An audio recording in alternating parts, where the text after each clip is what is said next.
Please, for 2 minutes.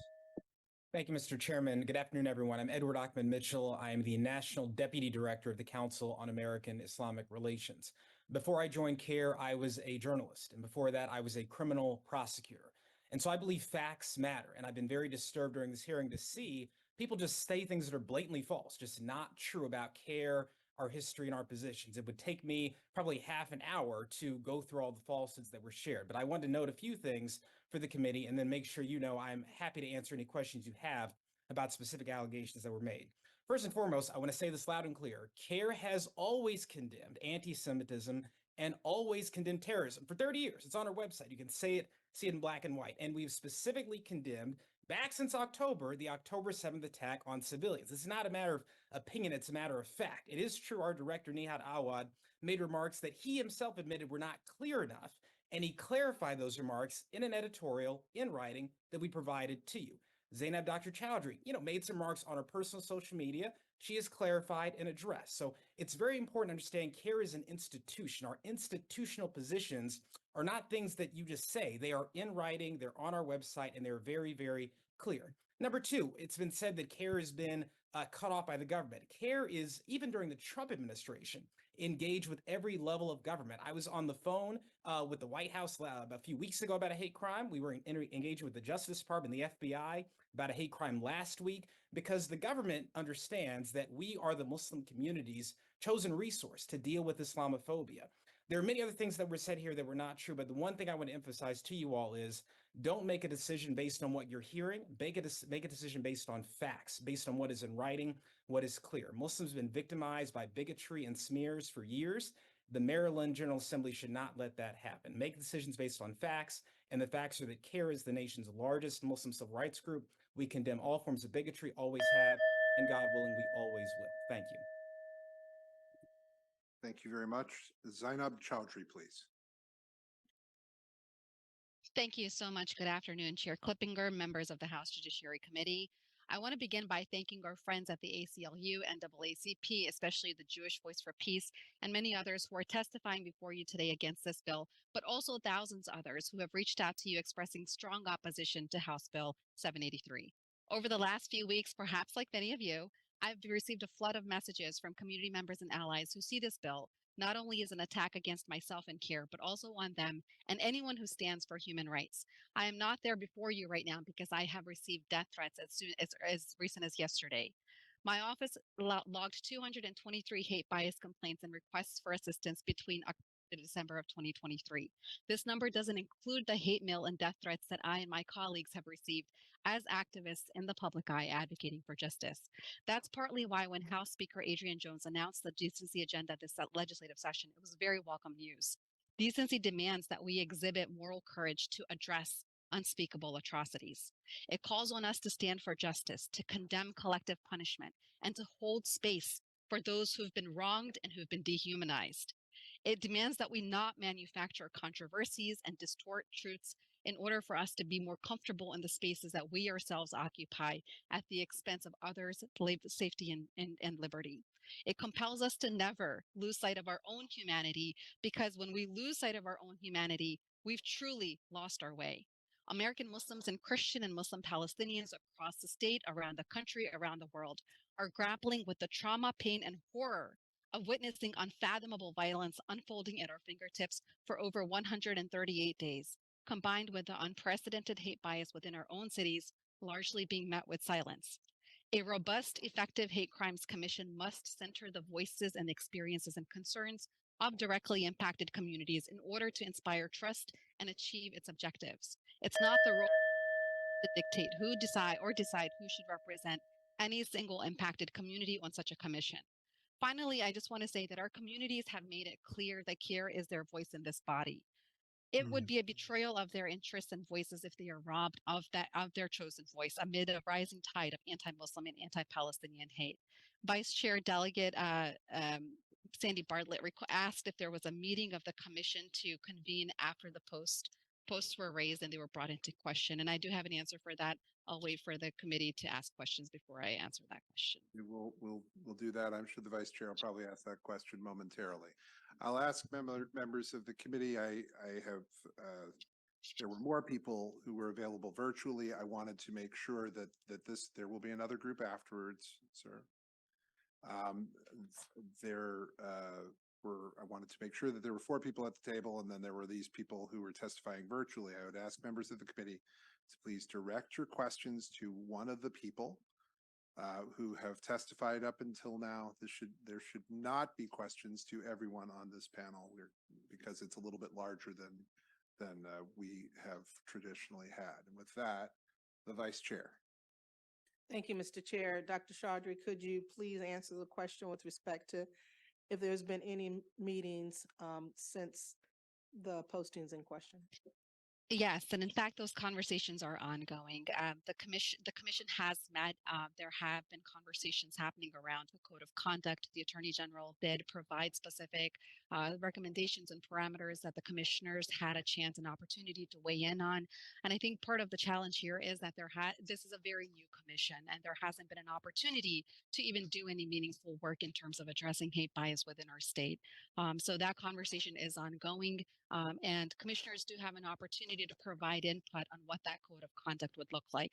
And CARE supports that. We absolutely believe that there should be a code of conduct, even as we protect First Amendment free speech rights of commissioners, and that there should be a grievance process so that if there are unfair smear attacks against any commissioners, that they have an opportunity to be able to rebut and provide additional context to help substantiate their positions.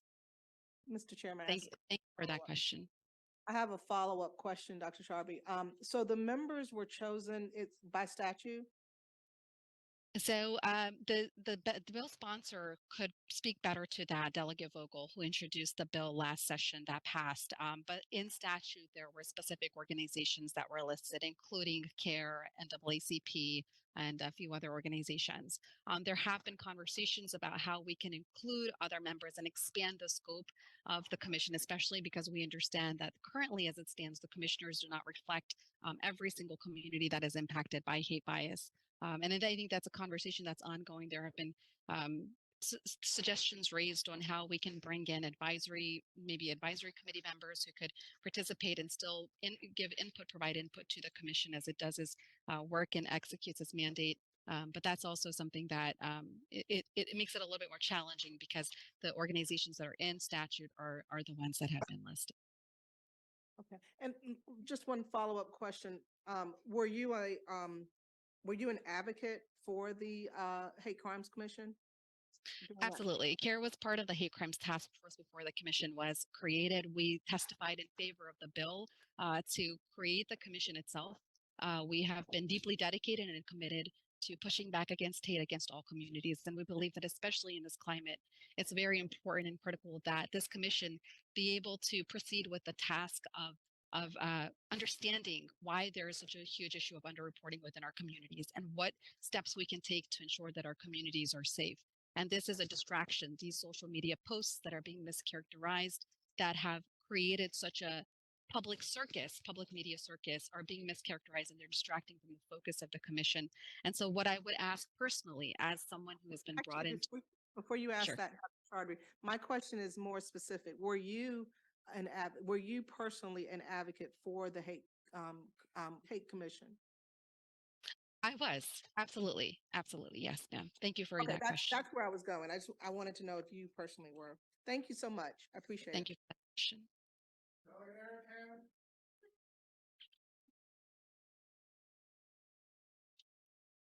Soon. Thank you, Mr. Chair. This question is for Ms. Chaudry. In November, you stated, quote, "That moment when you become what you hated the most," in reference to Israel, comparing it to Nazi Germany. Have you retracted those statements? Thank you, Delegate, for that question. So this was actually a post that was shared by a close friend of mine who herself is Jewish.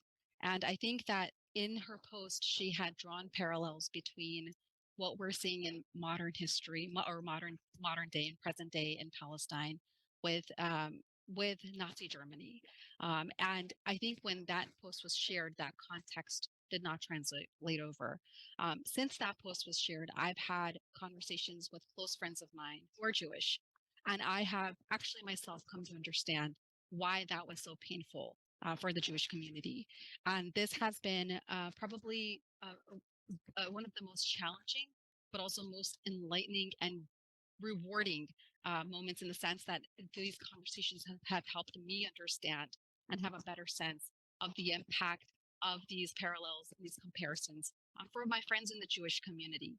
And I deeply regret the pain that was caused by that, because that was never the intention by any of these posts. I think what we have to understand is that right now our communities are hurting.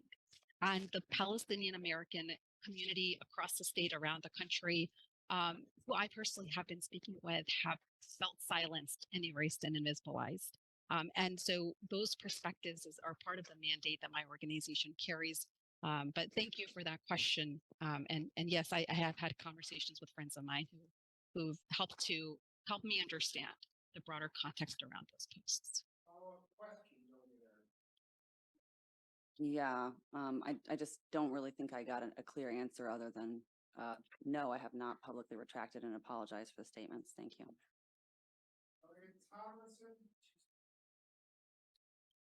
Thank you, Mr. Chairman. I, yeah, I don't even know if I want to ask this am I still on? Yeah, based off the last question. I mean, days after the attacks, there were statements made by yourself about comparing or suggesting Hamas terrorists or freedom fighters. You wrote on October 26th about not being able to understand how the world summoned up rage for 40 fake Israeli babies while completely turning a blind eye to 3,000 real Palestinian babies. Have you apologized for any of this language in the last 3 months? I appreciate that question, and I understand and recognize the complexity of this issue.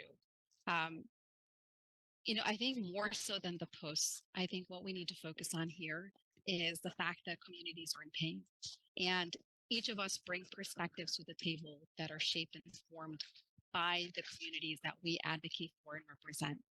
And unfortunately, over the course of the last several months, as my organization has been advocating for members of the Muslim and Palestinian Christian and Muslim communities, we have seen a silence in terms of how how their pain has not been centered and recognized and acknowledged.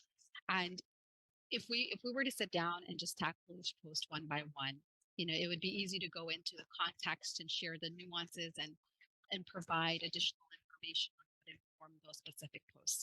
But I think more importantly than that, I think what matters is that we center the pain and the trauma and the anguish of the communities that are hurting and in pain right now.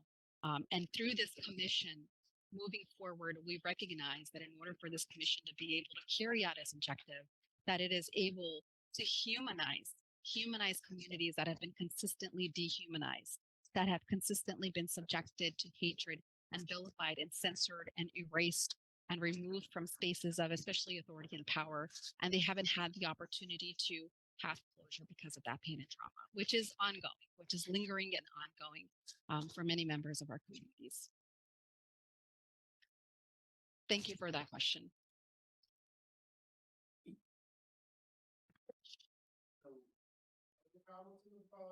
Sorry. So you do stand by the statement that there were 40 fake Israeli babies? I'm just not following you. I'm sorry. Hello? Are you able to hear me? Okay. Yes. Okay, I'm sorry. I'm on my phone and I'm actually driving into Annapolis right now, so my connection is a little bit weak if you can't hear me. So with each of those posts, so when we talk about freedom fighters, right? So there are people who support the boycott, divestment, and sanctions movement, right? Who exhibit their First Amendment free speech right to be able to boycott certain products that are made by companies that support the illegal settlements in Palestine. We believe that, or I personally believe that it is the First Amendment right of those individuals to boycott whichever company they choose to boycott. I consider them freedom fighters. My organization and I myself have consistently condemned any acts of violence against civilians and any acts of terrorism. Any attempt to manipulate or distort comments that have been made on social media or off social media to somehow imply that we support terrorism or that we support acts of violence against innocent civilians are simply disingenuous. The other question you had about 40 fake Israeli babies. So this is something that I think it's important to also look at what our news sources are. And diversifying our news sources is really important too, because unfortunately, there is a lot of disinformation right out there, and there are false media tropes that are regurgitated and recycled and shared within the public spaces that are consumed. This trope has been used to vilify and demonize members of our communities, despite the fact that this story was debunked after it was reported. Sarah Sidnar, who is a news anchor with CNN, was in Israel at the time, and she quoted a source from the IDF when she shared this story. Within 24 hours, this story gained legs and was used to target members of the Palestinian American community across the country and around the world. We saw the young 6-year-old Wadia Fayumi, who was brutally murdered in Chicago because of his Palestinian identity. He was stabbed in a horrific hate crime where he was stabbed 26 times by his landlord after this story gained legs and gained traction. And so the attempt and the intention behind that post was to help publicize the fact that this had been debunked. And in fact, the White House itself also walked back statements that President Biden had made regarding that particular case, that story. And I think we can agree that there are horrific acts of violence that have been committed. And there's plenty to condemn and disown without utilizing examples of cases that are not in fact real. And Sarah Sidnor actually issued an apology after that comment was made, walking back that story because they found that they did not have credible sources. And I think part of the challenge here is because we consume our information from specific news sources, that we don't have always a very nuanced understanding of the events. So that particular post was intended to debunk and share information about that incident. Thank you for that question.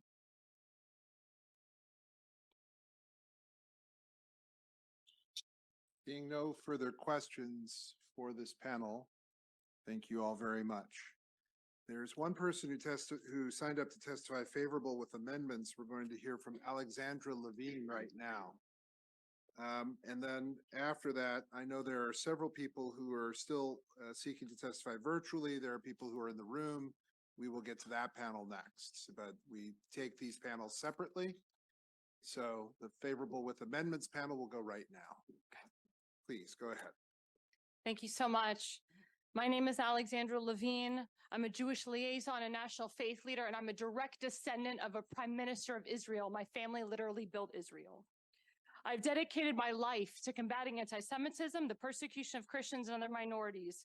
Under law here in Maryland, and I quote it directly, the Anti-Hate Commission is required to develop strategies to prevent and respond to hate crime activity and evaluate state law and policies relating to hate crimes. CARE does not fit that description. CARE is formed by the Muslim Brotherhood, is a known terrorist organization, and the Muslim Brotherhood was formed by Hamas. Hamas is also a known terrorist organization, which was responsible for the murdering of 1,200 people in Israel on October 7th, 31 Americans, and they are still keeping Americans hostage today. And in combating to Ms. Chaudry, I-24 News confirmed, as well as Shin Bet, that 40 babies were beheaded. The removal of CARE from this anti-hate commission is just the start towards combating anti-hate crimes and anti-Semitic crimes, but the challenge lies in you to find the proper replacements. You must vet the replacements properly by delving into their backgrounds, pulling up their social medias, and not be afraid to call them out if they don't make the cut. For the Jewish community, and indeed for all communities represented in this state, the threat of hate crimes is not just a matter of physical security, but of maintaining the very fabric of our diverse society. I urge this body and the Attorney General to establish criteria in the Anti-Hate Commission to combat all forms of extremism and hatred against anyone. I also thank the delegation for listening to the people who signed the petition with over 10,000 signatures to remove CARE and Ms. Chaudry from the Anti-Hate Commission. But if you replace CARE with people that have a similar or same mindset, then all of the work that they did will be for nothing. Let's do the right thing to combat hate and put the right people in place that represent our values. I support the bill, but please, if you're going to replace CARE, please replace them with the right people and do not replace them with the Thank same you. people that you have in there today. Thank you. Thank you. Are there questions for this panel? Seeing none, thank you very much.